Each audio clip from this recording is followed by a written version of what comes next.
Sejarah asal nama Kuningan. Ada beberapa kemungkinan tentang asal-usulnya Kuningan dijadikan nama daerah ini. Salah satu kemungkinan adalah bahwa istilah tersebut berasal dari nama sejenis logam, yaitu kuningan. Dalam bahasa Sunda, juga bahasa Indonesia, kuningan adalah sejenis logam yang terbuat dari bahan campuran berupa timah, perak dan perunggu.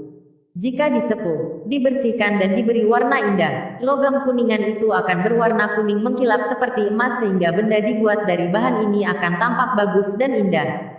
Memang logam kuningan bisa dijadikan bahan untuk membuat aneka barang keperluan hidup manusia seperti patung, bokor, kerangka lampu maupun hiasan dinding.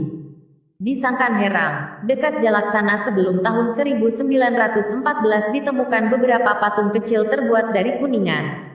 Paling tidak sampai tahun 1950-an barang-barang yang terbuat dari bahan logam kuningan itu sangat disukai oleh masyarakat elit, menak, di daerah Kuningan. Barang-barang yang dimaksud berbentuk alat perkakas rumah tangga dan barang hiasan di dalam rumah.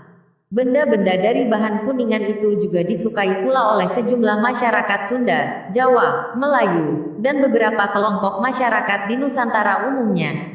Di daerah Ciamis dan Kuningan sendiri terdapat cerita legenda yang bertalian dengan bokor, tempat menyimpan sesuatu di dalam rumah dan sekaligus sebagai barang perhiasan, yang terbuat dari logam kuningan.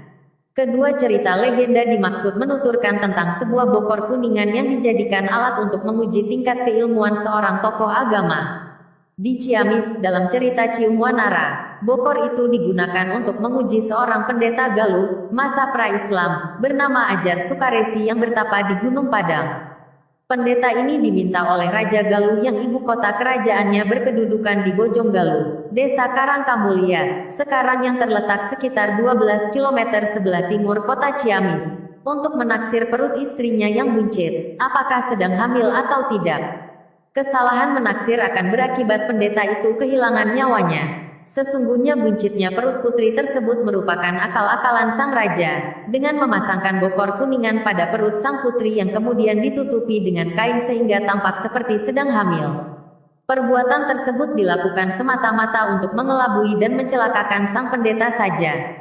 Pendeta Ajar Sukaresi yang sudah mengetahui akal busuk sang raja tetap tenang dalam menebak teka-teki yang diberikan oleh sang raja. Sang pendeta pun berkata bahwa memang perut sang putri tersebut sedang hamil.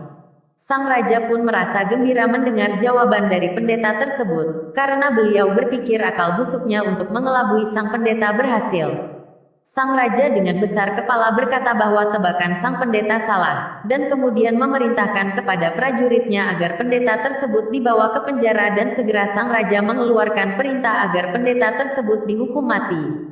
Ternyata tak berapa lama kemudian diketahui bahwa sang putri tersebut benar-benar hamil. Muka raja tersebut merah padam, hal ini tak mungkin terjadi pikirnya. Dengan gelap mata sang raja tersebut marah dan menendang bokor kuningan, kuali dan penjara besi yang berada di dekatnya.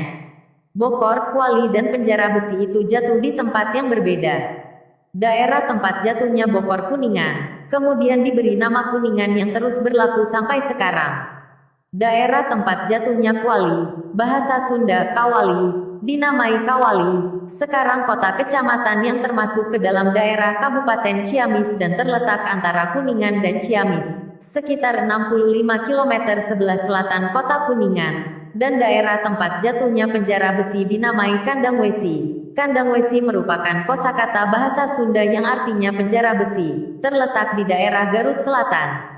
Dalam babat Cirebon dan tradisi lisan legenda Kuningan, bokor kuningan itu digunakan untuk menguji tokoh ulama Islam, wali, bernama Sunan Gunung Jati. Jalan ceritanya kurang lebih sama dengan cerita Cium Wanara, hanya di dalamnya terdapat beberapa hal yang berbeda. Perbedaan yang dimaksud terletak pada waktu dan tempat terjadinya peristiwa, tujuan dan akibat pengujian itu, dan tidak ada peristiwa penendangan bokor. Jika cerita Cium Wanara menuturkan gambaran zaman kerajaan Galuh yang sepenuhnya bersifat kehinduan atau masa pra-Islam, maka babat Cirebon dan tradisi lisan legenda Kuningan mengisahkan tuturan pada zaman peralihan dari masa Hindu menuju masa Islam atau pada masa proses Islamisasi. Dengan demikian, isi cerita Cium Wanara lebih tua daripada isi babat Cirebon atau tradisi lisan legenda Kuningan. Cerita Cium Wanara mengungkapkan tempat peristiwanya di Bojonggaluh, sedangkan babat Cirebon dan tradisi lisan legenda Kuningan mengemukakan bahwa peristiwanya terjadi di Luragung, kota kecamatan yang terletak 19 km sebelah timur Kuningan. Tidak seperti dalam cerita Cium Wanara, penaksiran kehamilan putri dilatar belakangi oleh tujuan mencelakakan pendeta Ajar Sukaresi dan berakibat pendeta tersebut dihukum mati. Dalam babat Cirebon dan tradisi lisan legenda Kuningan, penaksiran kehamilan tersebut dimaksudkan untuk menguji keluhuran ilmu Sunan Gunung Jati semata-mata dan berdampak mempertinggi kedudukan keulamaan wali tersebut. Anak yang dilahirkannya adalah seorang bayi laki-laki yang kemudian dipelihara dan dibesarkan oleh Ki Gedeng Luragung, penguasa daerah Luragung. Selanjutnya Sunan Gunung Jati menjadi sultan di Cirebon.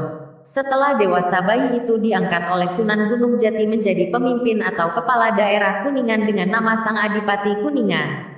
Jadi, dari nama jenis logam bahan pembuatan bokor itulah daerah ini dinamakan daerah Kuningan. Itulah sebabnya, Bokor Kuningan dijadikan sebagai salah satu lambang daerah Kabupaten Kuningan. Lambang lain daerah ini adalah kuda yang berasal dari kuda Samberani milik Dipati Ewangga, seorang panglima perang Kuningan.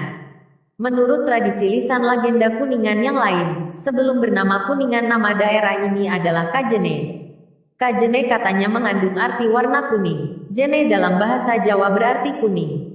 Secara umum warna kuning melambangkan keagungan dalam masyarakat Nusantara. Berdasarkan bahan bokor Kuningan dan warna kuning itulah, kemudian pada masa awal Islamisasi daerah ini dinamai Kuningan.